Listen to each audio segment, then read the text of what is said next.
Hello, everyone. Thank you for joining. We're going to give 1 minute for people to log in, and then we'll kick it off. 1 minute.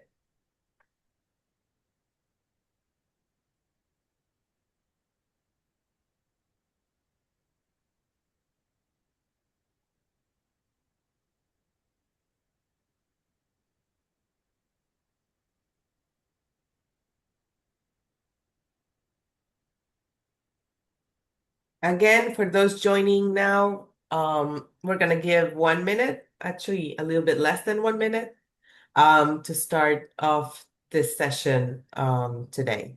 By the way, thank you very much for joining. We'll kick it off shortly.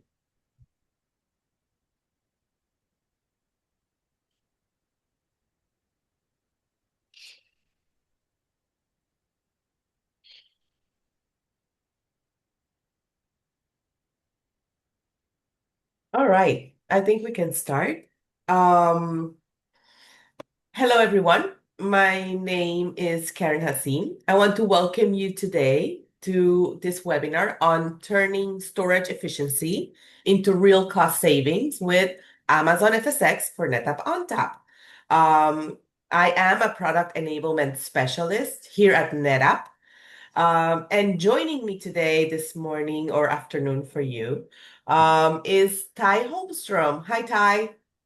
Hey, everybody. Thanks, Karen, for having me. Appreciate it. I'm a product solutions architect at NetApp. I'm actually on the team that is helping build and develop FSx for ONTAP with AWS for their service offering.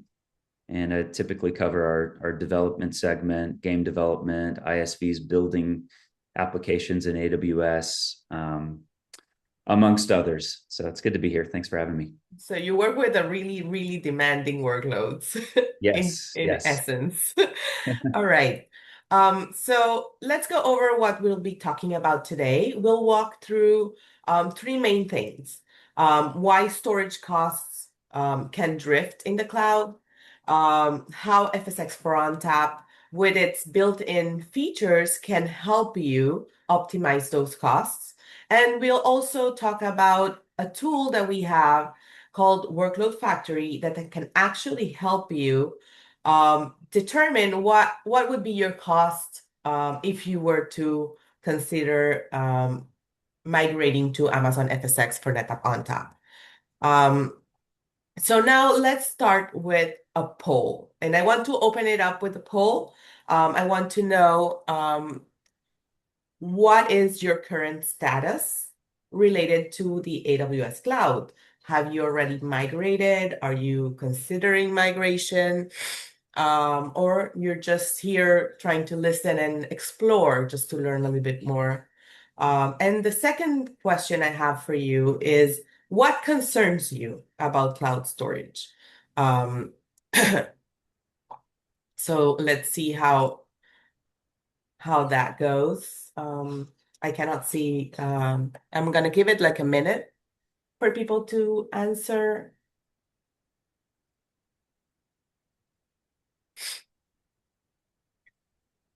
Okay, I think we can check it out, the results. All right. So actually, I can see that a lot of people here are just exploring, which is great because that's exactly the point that you should be listening and understanding what are the options that are out there. And regarding the concerns, there's a lot of concern about the performance versus cost trade-offs, which I totally understand. So thank you very much for that. And then we'll move on to start off with this scenario. So let's say we have this customer. They are a mid-sized financial services company, and they get an alert. Their cloud storage bill is going over $50,000. And really, it's baffling to them, but the culprit is really their data tiering policy wasn't properly configured. And this is something that can happen not just with data tiering, it can happen with a myriad of things, and we're going to go over some of those reasons that can actually create this type of situation. All right. So when you're migrating to the cloud, the first thing you need to understand is that you're shifting from a very monolithic special like your data center on premise, you know what you have, it's very monolithic. And then you move to a very specialized ecosystem in the cloud where you have services that are specialized for certain types of workloads that are um, specific and have very specific features as well. So many customers, when they're starting to explore their options when moving to the cloud, they tend to focus on the compute and they leave behind the storage and they just leave it like as an afterthought. But actually, the reality is that they're both equally important. And storage is just as important and can impact your overall cloud bill just as well. And remember that storage tends to grow exponentially faster than your compute needs. So from a storage perspective, um, cloud waste can happen because of several reasons. One of them can be over provisioning. You set up additional storage space than what you actually are using. You have cold data, and I think a lot of customers have this problem. They have cold data sitting on expensive SSD. Um, you use a storage service that uses full copies when they're doing snapshots or backups. The same thing when you're doing dev tests that you're spinning off an environment, they use a full copy. And then also maybe because you're new to the cloud, you lack best practices. Um, so I don't know, Ty, I think you have something to talk to us about here, right?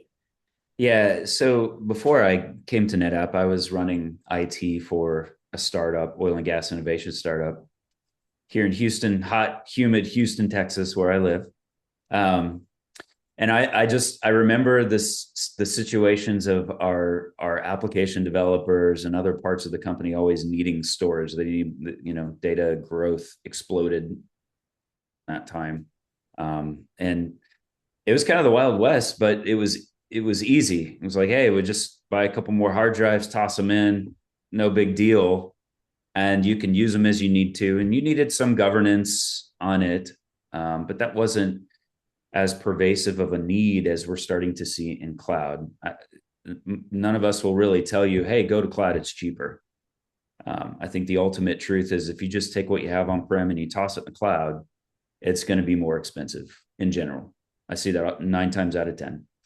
And so you need not only a bunch of features and services and technology to optimize that greatly, but you also need to govern it well. And sometimes when you're thinking about those two combined, I'll see a lot of customers throw a lot of different tech at the problem. You need something that's holistic, that actually sees data end to end through its management sphere. And that's what we're really going to try to talk about today. But at the end of the day, don't go to cloud thinking, hey, it's going to be cheaper. It's not. You have to really think about what you're going to be moving and how to cost optimize for that workload. Yeah, definitely. You need to cost optimize. I think that's the main message that I would like everyone here who's listening to us to take away. So, we have a product, and that's the one that we're going to be talking about today, Amazon FSx for NetApp ONTAP, um, that can actually address all of those things that we just saw. But first, let's do a really quick poll because I want to know how many of you are familiar with this product. Are you familiar with it? Have you heard of it, but you don't really know too much? Or this is your first time hearing about FSX for on top? So give us just 1 minute to see your answers, and then we'll kick it off because I think it's really important for us to understand our audience, so that we can kind of, you know, explain it better. And by the way, remember, send us your questions. I don't see any questions yet, but send us your questions through the Q&A, and we'll be happy to answer them. So at the end. All right, I think we can see, look at the results. Okay, so we have a good amount of people that do know FSX for ONTAP. That's great. I'm very excited. And there's like 20% that haven't heard of it. So we'll try to keep it like in the middle, not too basic, but not, not too advanced. All right. So first of all, let's see what Amazon FSx for NetApp ONTAP is. And what it is an AWS fully managed service. That means that it's sold and supported by AWS directly. And it's built on NetApp's ONTAP technology. So that's why we're here. That's the answer why you have people from NetApp talking about FSx for ONTAP. And it really, what it does, it provides a comprehensive set of storage features that are built to maximize cost performance, resiliency, accessibility for business critical workloads. And all these five pillars are the ones that make up what Amazon FSx for NetApp ONTAP is. Now, today we're going to be focusing on that pillar that is talking about price performance. And that's really what a lot of our audience mentioned, that their concern was the cost and performance, that having to do sacrifices. And actually with FSx for ONTAP, you actually don't have to. And we'll go into that shortly. So first of all, we have significant storage efficiencies that significantly reduce and optimize costs. So the first is deduplication. It eliminates redundant data blocks across volumes, ensuring that we only store unique data once. Then we have compression. And what that does is that it reduces the size of the data and it lowers the amount of physical storage space required. And finally, compaction. What it does, it kind of combines data chunks from partially filled data blocks so that you maximize the space. So together, all of these capabilities dramatically lower the total storage footprint that you have without having any impact, without having to make changes to the application. And it really maintains the performance. It doesn't sacrifice performance, which is really important. And I think, Ty, you had a customer in that space, I think that we can talk about, right? About Yeah, this this is a specifically. really cool use case. So this customer is called Create. What Mhm. they basically do is and I say basic, it's not basic, it's complex, but they do it really well in a way that looks simple. But they built a platform for media and entertainment developers, game designers and developers, movie creators, etc. Anyone who's developing media, they built a platform that basically um, any of those designers can sign up and get a really quick workspace for themselves. That includes all of the software that they would typically use, could include Adobe Premiere, whatever software, and then provides a bunch of extra features that's super helpful for them when they're collaborating on some of these movies that they're developing or games. In that sense, many cases for these platforms like Creates, they'll usually have customers sign up with bunches of teams. And so what that generally means is they're working on the same data all the time. Now, without FSx for ONTAP, if you still need high performance, you're going to allocate a specific volume with high performance to each workspace.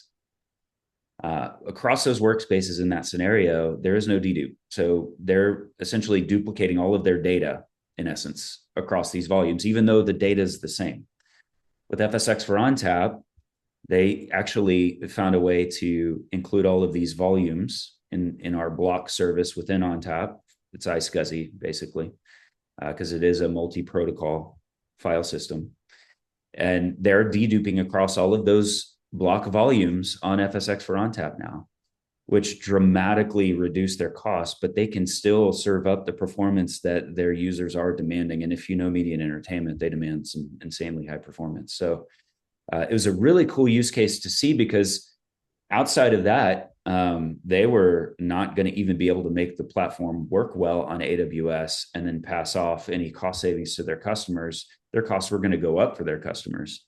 In our case, they started using FSX for ONTAP, found this capability of drastically reducing the duplicates across all these volumes, and they took the cost savings. And I don't see this often. This was really cool. They actually reduce the cost of their platform and service to their customers.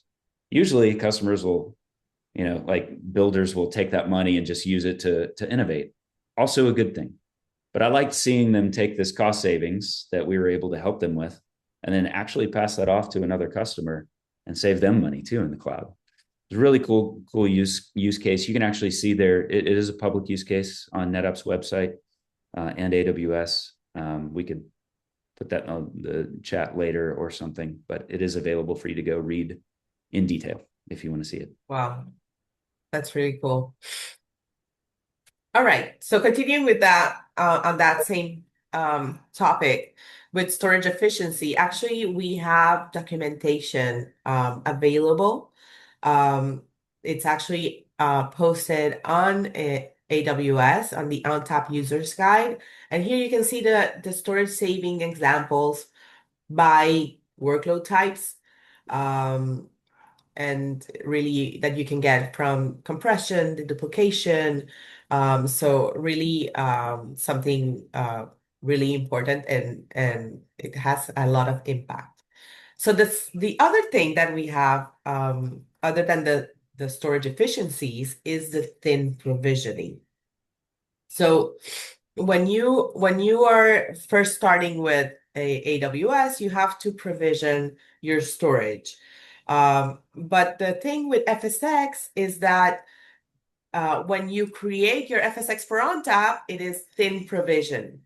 What that means is that it will only consume storage for the capacity that is being stored in it. So what you're actually using, not what you provision.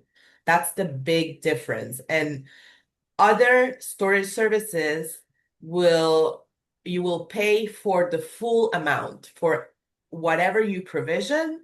Even if you are not using the full capacity, you will pay for whatever you provision. With FSX for ONTAP, you will pay for what you are actually using, the capacity that you're actually using. So let's go over here. We have like an animation that can show you how that works. So let's say here you have 3 different volumes, 30 terabytes, 20, and 30. In total, that makes 80 terabytes, okay? Now, there's no data inside, so at the moment it's 0. But let's say you provision, and now you're actually using storage within those volumes. And see here you have 10 terabytes, 10 terabytes, and 15. In total, you have 35 terabytes. And that's what you're gonna pay. You're not gonna pay for the full 80 provisioned terabytes. And that's really like the power of this thin provisioning.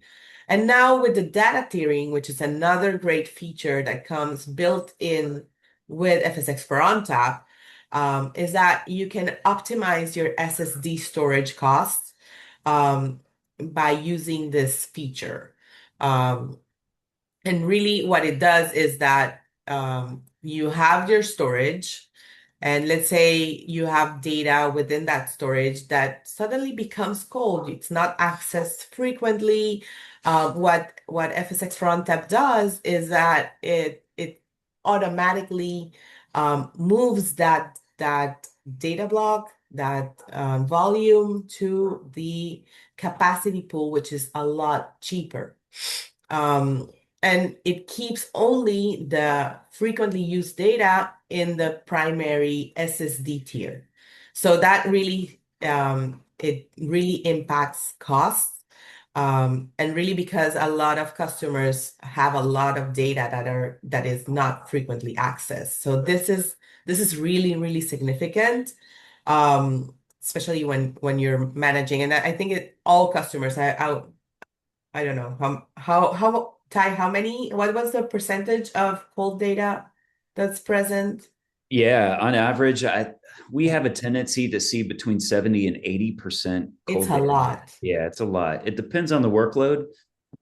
It's more pervasive around 80% with like user shares and a lot of file data.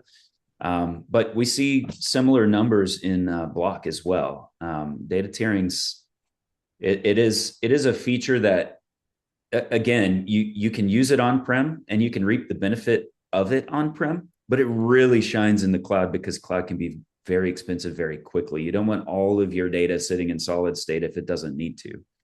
Right. And this will push it down to object, which really reduces the cost really quickly. Somebody did, I can answer this question real quick. Cloud storage service is, it's not really subscription or perpetual.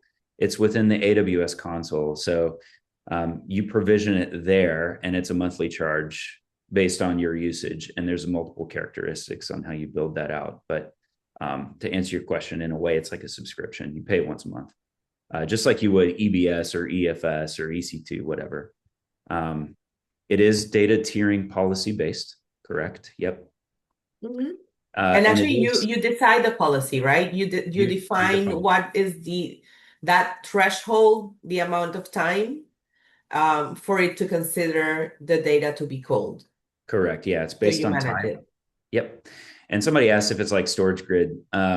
Storage grid was a more of a target for tiering to work on prem. In the case in AWS, it's actually tiering to object or S3. It's the same protocol. That's what storage grid's based on. Mhm. And if there are other questions, we'll probably save those till the end, I'm I guessing. think, yeah, we'll keep them for the end. Okay, so there's now FSX for ONTAP, we already covered the storage efficiencies, the thin provisioning, the data tiering, but there are other technologies and mechanisms that are used for data protection, but they also impact costs. And they are based on the NetApp snapshot technology. So let's start talking about what NetApp snapshots are. What they are is it's actually it's pointers. They use pointers to to create a read-only image of the volume when you're doing backups, for example. So how it works, for example, in this, let's look at this example. You have data in FSX for ONTAP, it's stored in volumes. And in this example, our data, it can be either file, object, or block. And it's spread across three different blocks named A, B, and C. The blocks doesn't mean that it's block storage, it means it's just a block of data. Um, when that snapshot of the volume is created, then only pointers of the volume's active data are created inside that snapshot. So as you see, it has those three volume blocks inside. It has the A, B, and C, and it really doesn't take any space. Okay, no consumption. Um, when there's a change in the original volume, okay, and there's a change in one of the blocks, then what happens is that change gets referred to the snapshot and it starts to consume space. It's only the changes that take up space. And once you do the second snapshot, it will take only the changes. So, and again, it will not consume any space. So that's really the magic of snapshots. And they because they don't take any space, they're instantly created. They're non-disruptive. So you can run your application if you have latency sensitive applications. There's no performance overhead impact. And finally, because it doesn't take any space, those snapshots are highly cost efficient. Because as I told you, only the change blocks are retained. So you don't copy the whole previous version. It's just the changed blocks are the ones that actually take up space. And then based on that snapshot technology, which is used for backups, we also have the clones. So with FSx for ONTAP, you have cloning capacity that allows you to create full functional copies of a volume. And those clones are widely used for dev test environment spinning. So whenever you need to create a new testing environment, it's very fast. Actually, our um, a lot of our customers in the EDA or automotive or software, actually ties customers mostly are very big users of the cloning capacity with FSx per on tap. And what it does, it's based on the same, it's very similar. You essentially you create a lightweight point in time writable copy of a volume. And when a clone is created, the volume upon it, which is based, it's called like the parent volume. Um, and then it really doesn't take any space. And whenever there are changes, you can make changes to the clone. And even though it's based on the original parent volume, it's a fully functional volume. So you can make changes, and it doesn't affect the original. So that's really it's an amazing feature. Um, and I'm sure you have a lot of customers using it, right, Kai? I do. Yeah. Especially in the dev world. In our game devs, specifically, I'd mentioned I'm in that. I know that's kind of a fringe or edge use case for folks on the call, but development's development at the end of the day. And we've actually found that. So FlexCleanse has been around for a very long time in ONTAP.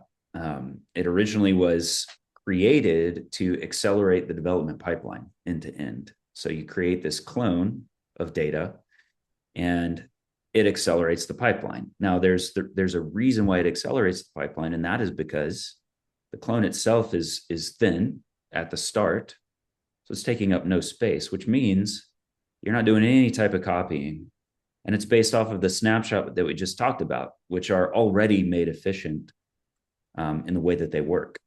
And so when you move that to the cloud, it's not just a pipeline accelerant. I think that's a really critical point of optimization there. It gets you to market as fast as possible, which means for your company, you're getting to the money faster.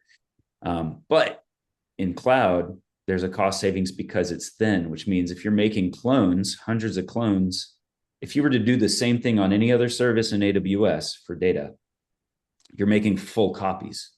So if I have 100 gig volume and I'm going to quote unquote clone that to be used in dev test, if you're not using FSxN, you're 100% duplicating that volume, kind of like I talked about earlier. So in a way, cloning that volume instead with FSxN is in essence a 100% dedupe on that volume because it doesn't take up any space. And it's a read-write clone, so you can write back into it if you need to. And it only captures that delta change instead of having to create a whole new volume and do all those other things. So it accelerates the pipeline. It's much cheaper when you're using it in the cloud. You can really, really visibly and tangibly see the cost savings there. And another byproduct I really like about it, to me, when I talk to developers, is you can iterate way faster with clones, which means you can resolve bugs faster, which means your quality increases to your consumer as well. So just some cool factors there around flex clones. It's one of my favorite features. I love it because I live in the dev world. It's really freaking cool. So And I think worth considering. what you said before, it applies to a broader audience than just developers, because today it's all about innovation. And 100%. actually, we have after that we're going to talk. We are referencing a customer, a bank that is using flex clones for their operations. Um, and the other thing I think I'd like to add is developers tend to stand waiting for things to process. And with FlexClone, that waiting time is drastically reduced. Yeah. Drastically. Yeah. Byproduct is they can't go get coffee because now they're just staying in the code. But truth is, like if I know developers, that is their coffee. They want to stay in the code. So it's really useful on many levels in that respect. Definitely. So, kind of to wrap up the benefits of FlexClone, it's created instantly. It's non-disruptive. There's zero performance overhead. It's a fully functional copy, so you can use it. It's a read-write copy. And it's cost efficient because it doesn't take any space. And actually, just to bring some external validation from for what we're talking about, we had studies made by Forrester and IDC where you can actually see the impact of our technology, of FSx for ONTAP's technology, on cost savings. And they did these studies on enterprise customers. And you can see some had 31% cost savings, other had 41% storage footprint reduction, 37% cost of storage operation. I mean, really, really impactful numbers that really you can see them on your bottom line. And now to talk about a customer story, and this is the bank that I was referring to earlier. Banco Pan is one of the leading Brazilian commercial banks. They serve over 32 million customers in Brazil, and they were using on-premises, and they needed to migrate their SQL server and business applications to the cloud because the rate of growth that they had and the actual data center was kind of constraining them in what they wanted to do. It was complex for them to maintain, and they were vulnerable for downtime. And because of the industry that they are in, they had to abide by certain very strict regulatory compliances related to RTO and RPO. So with Amazon FSx for NetApp ONTAP, they actually achieved data compression, and they used thin cloning to quickly spin new environments for testing new features for their applications in the cloud. Then they achieved a 51% reduction in storage costs. FSx for ONTAP also enabled them to reduce their MS SQL server licenses, and they by 20%. And they actually are utilizing high performance, fully managed storage to modernize their workloads. They used Amazon EC2 dedicated hosts. And they were able with FSx Pro on top. So this is kind of the story. And here's the numbers. They achieved 51% cost reduction. They got to an RPO and RTO below what was the requirement. They are now at 5 minutes and 2 minutes RTO, and they reduced their licensing. So amazing story from a bank using thin cloning. And now this is your customer, so I'm gonna give it to you, Ty. Yeah, absolutely. So Infor, you may have heard of them. They're a relatively large global leader in cloud solutions for industry specific software. They do a lot of things. Really cool customer, very complex. And one of their flagship applications is Cloverleaf in the medical world for healthcare data integration. And they suffered from an issue where their platform it just wasn't performing well enough. They handle about 5 to 10 million messages per day within this particular platform. And so they were receiving all sorts of different types of latency and throttling with their current solution. And then it was amplified by the fact that they needed to be across multiple availability zones. And so we stepped in to help them out.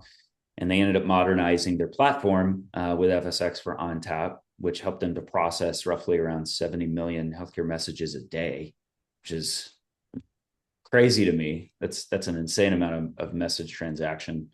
And they maintained low latency, high availability. But the cool factor, we're talking about cost optimization here, is they were able to not only better their performance, okay, number one, but they were able to also reduce their cost through the efficiencies we've talked about.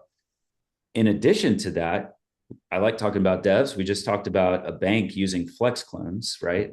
It's not quote unquote what you would think of as a developer shop, but there's developers everywhere.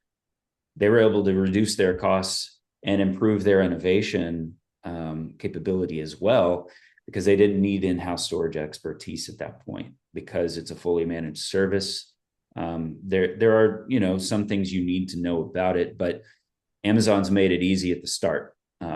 They've taken an enterprise grade platform in ONTAP that we have been innovating on since the 90s, that is time tested, feature rich, already has the optimizations in it. They wrapped it up and made it really nice and easy to use, and they handle the updates of that. So it's been an absolutely incredible success for Infor in their Cloverleaf platform, and it's really cool to see the outcomes in these metrics. Yeah. Okay, so now I want to address, I put this elephant image here, the elephant in the room.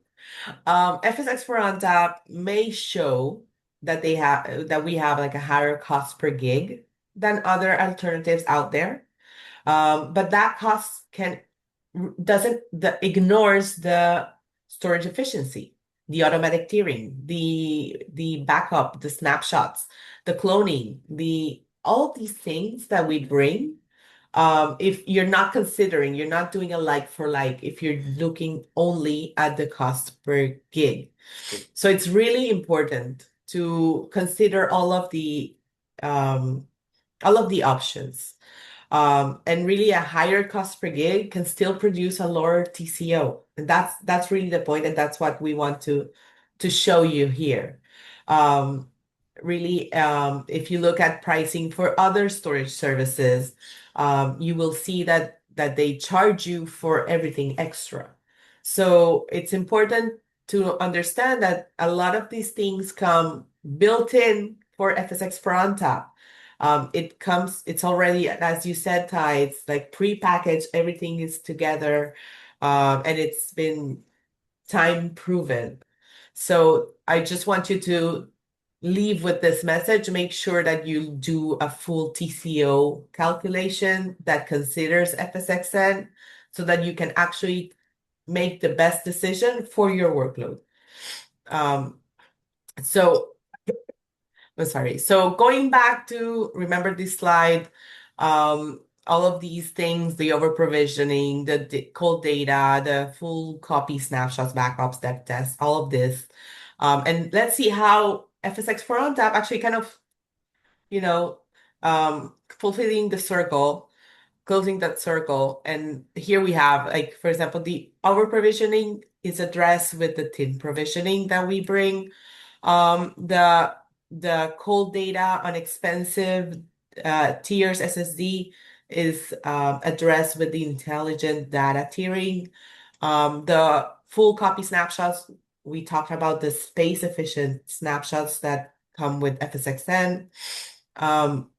We have those instant cloning, zero copy clones, and we have the built-in features and integrations with other services, but also we have this tool that we're going to introduce now, which is Workload Factory, that actually helps you keep those best practices and align to the AWS framework.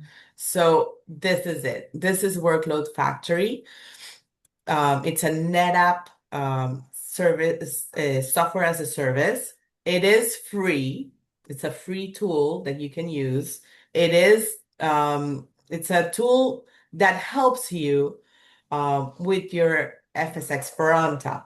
And I like the analogy of thinking that Workload Factory is like, imagine you have a jet and you have the autopilot. So Workload Factory can be like that autopilot, and it helps you when you're planning, when you're deploying, and your day two operations.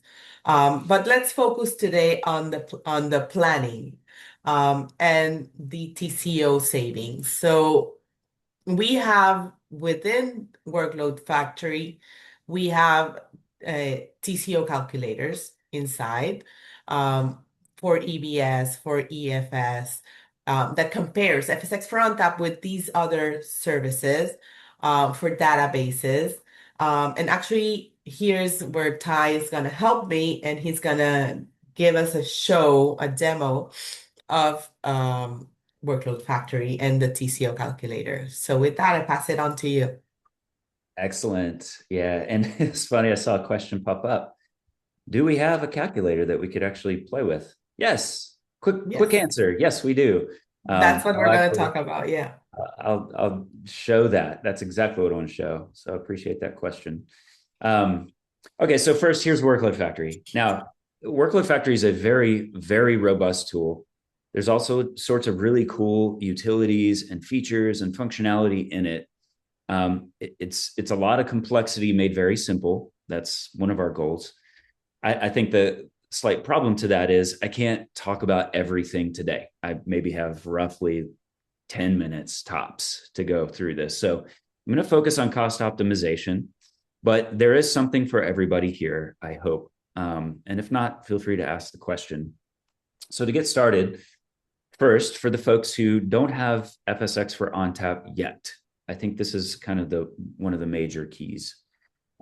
We actually have, if you go to storage here, and by the way, as mentioned, as Karen mentioned, this is free, totally free. Doesn't cost you anything to use it. Even if you don't have FSX for ONTAP, you can sign up for a Workload Factory account, again, for free, cost you nothing, and you can use these calculators. So I'm going to actually get to my dashboard here, and on the left, as this is loading, there's something called Explore Savings here. So let me actually click that. I might have to refresh every time I get on a Zoom session, my VPN decides to time out on me somehow, and it takes a little bit of time to get it back up and running. So I should be able to get there. All right, perfect. Now you can actually see I'm in my demo environment. So I already have some file system instances here in the list. For you who do not have FSX for ONTAP, that's okay. This will be empty, no big deal. What I will draw your attention to here are the three columns at the top: Elastic Block Store, FSX for Windows File Server, and Elastic File System. These three are the ones right now that you can currently compare against. So given the time that we have, I'm going to go with EBS here for now. Let me hit Explore Savings. This tool will load up very empty, which is cool because it allows you to input your own thoughts or workload characteristics into this tool to play with it. It does need a use case. So we have a list of use cases that we've tested in our environments, and each use case takes into account the various features and configurations that you're going to apply to the file system within that context. So backup data is going to have some different configs compared to DR, engineering data, general IT applications, et cetera. I'll just use the top one for now, and then we'll preload, let's say, US East, Ohio. And you're going to start to see some factors change here on the right. Right now I'm in GP3, but we're talking EBS. So let me just use IO1 here. And as I'm making these changes, our calculator is actually making changes not only on the right, but down below. And we'll get to that in a second. So Let me let me just hold you there. I don't know if everyone knows the differences between GP3 IO, and the IOs. So Yep. GP3 is the lowest cost, and the IO2 is the higher cost, more performant storage. Yep, exactly. Now, for backup data, I don't necessarily always see backup data sitting on EBS, right? There's a high cost to that. What's cool about FSXN is we have tiering. So in essence, you create a solid state layer, okay, and there any data that gets pulled from a tier gets put back onto solid state, so it's performant. So there's always still a solid state variable, but we make solid state cheaper in this respect from a backup perspective. That's why you actually see this big deviation here. And I'll dig into that in a second. Let's even say, let's go GP3. Okay. Cheapest, still EBS. I've got 100 volumes, 1 terabyte per volume, daily snapshots, amount of changes about 100 gigabytes. And then I've got 3,000 provisioned IOPS per volume. And we've got a throughput characteristic here at 125 megabytes per second. On the right, you're going to get a cost breakdown. It's going to show the difference in cost between FSX for ONTAP and EBS. And right now, our capacity characteristic is much lower than EBS because you're paying for the full cost of EBS in the same scenario up front. We are going to charge you PIOPS because we use specific disk underneath FSX for ONTAP. You don't get the choice necessarily here like you would EBS. So EBS is GP3. We're using our disk solid state at the very high level. So you're getting the PIOPS per IO1, IO2 type performance at the top. So you will pay for that. You are going to be paying for some throughput for the total file system as well, and some snapshot storage here. But if you look at these differences, it's quite interesting.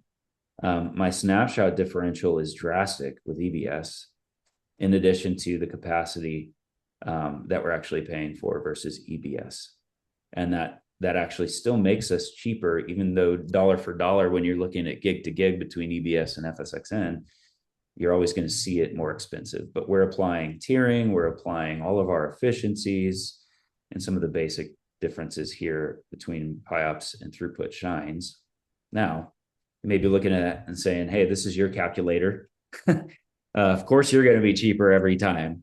I can show you scenarios where we're not within It's our not calculator. true. Yeah, it's a true calculator. Yeah, and I have a couple that I can show you. If we have time, I'll get to it. Otherwise, you can log in and go find out yourself. We will be honest with you. Just to prove that, at least for now, we will show you the exact detail and configurations that we're making and considering and assuming down below for FSXN. And if you want to dig even deeper, we can click view calculations at the bottom of this screen, and we'll show you all of those details for FSXN, snapshots, total cost monthly, and for EBS as well. So I highly recommend you go check this out. We're showing you every single calculation we're making, and any of the assumptions we're making, we're blatantly putting it here. Because I mean, even I working at NetApp looking at this, I'm like, yeah, our customers are going to look at this and say, yeah, of course you're going to make FSXN cheaper.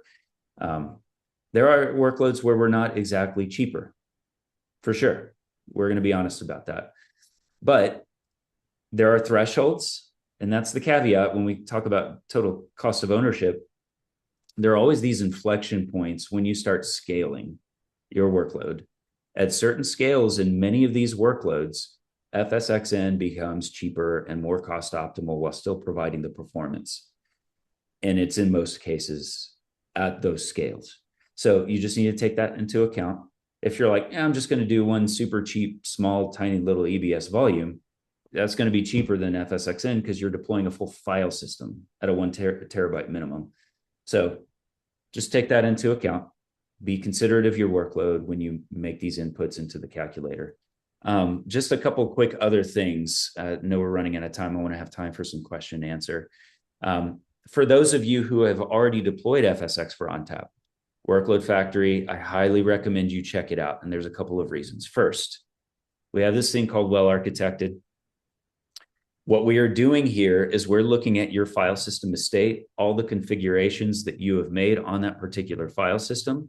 If it's like a database workload in particular, we're looking at even the Windows stack. Let's say it's Microsoft SQL. We're looking at Microsoft SQL's deployment within EC2, the EC2 configs, networking configs, all the file system configs. We're comparing all of that against all of the best practices between Microsoft, AWS, and NetApp. If you're not using DBs and you've just got a file system deployed, we're looking at AWS's and NetApp's best practices for ONTAP and AWS's well-architected framework, hence the name. And this will analyze on a daily basis for any delta, change, or drift across those configs that deviates away from best practices. I'm mentioning this because A, it's an incredible utility for just keeping tabs on your day two management, but it also looks at actual cost optimization variables within your file systems that may or may not be set yet. So if I go to th demo 01 in my demo here, that is a file system that I've deployed. I'm going to click that. It's going to score it. It's going to show me in these variables of the well-architected framework where I'm at. And it says operational excellence and cost optimization. There's some room for improvement here. I'm at 71%, 43%. If I go down, you're going to see a couple things, but like, for instance, automatic capacity management. This is useful in the sense that if there's rapid growth on a file system, they're going to hit the ceiling of what has been provisioned. This can actually open that ceiling up and have it auto grow for you automatically. Let's talk about optimized TCO by tiering cold data, not optimized. If I go and view and fix this, it's going to tell me what volume is not tiering that probably should be considered for tiering. And I can actually go and look at the details of this volume. If you give the rights to Workload Factory to do it, you can actually have it go in and fix the tiering for you right here in this wizard. And so you'll just select what you want within the tiering profiles that have been created and hit continue. And it'll actually go and it'll run off and make that optimal for you. And there's a couple of other things in here too. From a cost perspective, it'll look for orphan backups that are costing you money, that are just sitting there doing nothing and untouched and won't be touched. It'll find those and help you identify them so that you can remove them, amongst a whole bunch of other things. One last mention, it's 1052, I want to make is we have a new cost analyzer here for already deployed file systems that you can actually leverage and go and take a look at kind of a historical change in spend monthly across your FSXN estate. You can even generate a report from here that's a PDF that you can hand off to, let's say, your storage admin, and you've got management taking a peek for budgeting purposes. You can actually hand this report off to them and give them an idea of where you're spending and how you're spending it. This is also good for kind of troubleshooting as well in terms of cost optimization. Really great tool here. And it's got different inputs around the date range that you're looking for, specific tags that you've given to the file system or volumes that you want to keep tabs on. You can filter by tags. Yeah, so it's a pretty cool tool there. What I don't have time for, and I wish we did, but feel free to follow up with NetApp folks, your NetApp folks. They will gladly talk you through this. All of those optimization features in FSXN that we talked about, those are actually all baked here within Workload Factory. I can go to a file system. I can make those same configurations at the file system level and volume level. And I even have access to manage snapshots, flex clones, tiering, data protection. All the bells and whistles of FSXN here are manageable here. This makes it so much easier to use, even further than what AWS has already done, because some of these are advanced. They need CLI commands. You need to know them. You need to know what you're doing. We've wrapped that up and made it easy with Workload Factory. And at the very top, if you have any questions, I just want to make sure that this is really visible to you. There's an Ask Me at the top here that has AI baked in that you can actually ask questions against your FSXN estate. Like, for instance, if I click Optimize my workload cost, I can start asking questions with AI involved to give me really critical insights into how I can better optimize my cost for these workloads on FSXN within AWS. So highly, highly recommend you sign up. Even if you don't have FSXN, play with the tools. It's free, costs nothing. It's a great, great utility. Right. So I think we'll open up for questions. Let's look at the questions. First one, as far as workload factory goes, how does workload calculator compare to AWS calculator for ONTAP? That's a good question. I've used both in multiple scenarios. In many cases, what I like to do is you do a basic sizing, a basic size and fit for a generic kind of cost perspective, and it's a dollar per dollar perspective. Doesn't necessarily always account for TCO with the AWS calculator. That's a good, quick first glance. This is how I might size this file system. This is generically what it might cost. Then I'll say, okay, you got an idea of that total cost from that calculator's perspective. Let me go to Workload Factory and run the TCO analysis there based on my workload characteristics even deeper. So we give some extra toggles that that calculator doesn't have. And those configs that I showed you that are there already, if I click one, it's actually configuring the file system for that particular workload in mind, applying those well-architected best practices to it so that it can give you a really good perspective on, at its most optimal, past what the AWS calculator said, this is what you could realistically see on that file system for that workload. So I like using both personally. I like getting the comparisons, but Workload Factory's calculator is more about a deeper optimization analysis than the high level. These are just on paper costs for FSXN. Those would be the big differences. Do you need a NetApp console account to access TCO calculator? No. You actually can go to Workload Factory standalone. If you look at my URL at the top here, console.workloads.netapp.com, you can go directly to that URL and you can sign up just for Workload Factory. You don't need a NetApp console account to use it. That being said, Workload Factory is piped into the NetApp console. So if you already have NetApp console, you can get to Workload Factory through navigating to an item called Workloads within NetApp console. That is Workload Factory right there. So there's different ways to get to it. Right now, I'm showing you the standalone version of it that you could just sign up directly to. Separate account. No NetApp console account required for that. Will Workload Factory ever be supported for GovCloud regions? That is a great question. I recently, I think it was a week or two ago, was on some road mapping call about it. I believe it's, don't hold me to it, but I do believe it's on the roadmap and it's coming soon. It is being worked on. I don't have a lot of detail on it, but it's a hot topic that we're trying to get out the door for you. So again, on IL245, I'm not entirely sure. I apologize. I don't know, but I can find out for you for sure. It says anonymous attendee, so I think we can get back to you at some point. Going up above, there's a couple of other questions unanswered. First was, is this like copy on write? I think that was talking about our snapshots at the time, if I'm not mistaken, when I saw it come through. And yes, copy on write is kind of how it works underneath the covers for snapshots, and then cloning on top of that. Clone is also used snapshot initially until we split from parent volume. Yes. You can use the clone for dev test. And let's say you're like, hey, we like this build. This clone's great. Now what? Actually, in Workload Factory, I can go to it. And even within the CLI of ONTAP, you can split that clone off into its own volume. And at that point, it would be a copy operation. It'll take all of the data from the snapshot version of that actual volume.